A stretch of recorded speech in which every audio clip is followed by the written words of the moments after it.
সকাল থেকেই কুশালপুর গ্রামের একটি বাড়িতে বইছে উৎসবের আমেজ। আবহাওয়া ভালো না থাকলেও থেমে নেই আনন্দ। দূর দূরান্ত থেকে ছুটে আসছে অসহায় আর সুবিধাবঞ্চিত শিশুরা। পবিত্র ঈদ উল ফিতর উপলক্ষে এই বিশেষ আয়োজন। শিশুদের হাতে রাঙানো হচ্ছে মেহেদির রঙে, কারো দুই হাত ভরে আঁকা হচ্ছে ফুলের নকশা। শুধু মেহেদি নয়, দেয়া হচ্ছে নতুন জামা কাপড়ও। এমনকি রয়েছে দিনব্যাপী খাবারের আয়োজন। ফলে পুরো বাড়ি জুড়ে ছড়িয়ে পড়েছে হাসি আর উচ্ছ্বাস। একদিনের জন্য হলেও সুবিধাবঞ্চিত এই শিশুরা পেয়েছে ঈদের আসল আনন্দ। বাড়িতে আমরা আইসি, আমরা মেহেন্দি পিন্দিয়ে দিছি, আমরা খুব খুশি হয়েছি। অত্তা দিছে, কাপড় দিছে, মেহেন্দি পরাই দিছে আর সবকিছু দিছে আমরা খুশি হয়েছি। টাকাও দিছে, খাওয়ানো দিছে। এটা একটা ব্যতিক্রম অনুষ্ঠান, যেটা আমাদের বর্তমান সাংসদ আলহাজ মুজিবুর রহমান চৌধুরী হাজি মুজিবুর, যেটা ওনার বাড়িতেই প্রোগ্রামটা করেছেন ছিন্নমূল শিশুদের নিয়ে। কত শিশুদের ঈদ উপহার এবং মেহেদি পরিয়ে দিয়েছেন।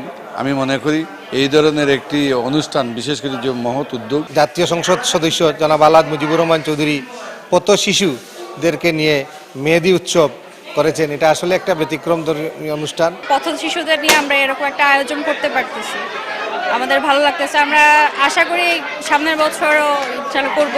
আমরা সবাই এই পথ শিশুদেরকে মেহেদি দিয়ে হাত রাগিয়ে আমাদের সাথে ঈদ উৎসবে সবাইকে মেহেদি দিতে খুব ভালো লাগছে।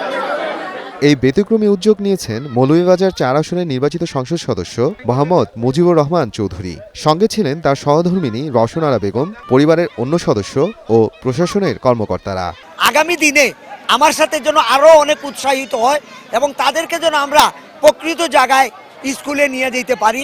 আমার এই প্রচেষ্টা দীর্ঘদিন ধরে থাকবে এবং আমি আশা করতেছি তাদের জন্য একটা কিছু করব। মেহেদি অনুষ্ঠান এবং কাপড় দেওয়া অনুষ্ঠানে সুবিধাবঞ্চিত ছেলে মেয়েদের জন্য হাজী সাহেব যে আয়োজন করছে, এর জন্য আমরা খুব আনন্দিত। গ্রামের যারা সুবিধাবঞ্চিত বাচ্চা রয়েছে তারাও আজকে আনন্দ উৎসব করছে। এই আনন্দ উৎসবটা সারা জীবনই থাকবে, এই প্রত্যাশা এবং আমাদের এমপি মহোদয়ের যে সফলতা, এই অনুষ্ঠানের সফলতা আমি কামনা করছি। শতাধিক সুবিধাবঞ্চিত শিশু অংশ নেয় এই মেহেদি উৎসবে। বিভিন্ন শ্রেণী পেশার মানুষের উপস্থিতিতে যেন তৈরি হয় এক মিলন মেলা। সময় সংবাদ, মৌলভীবাজার।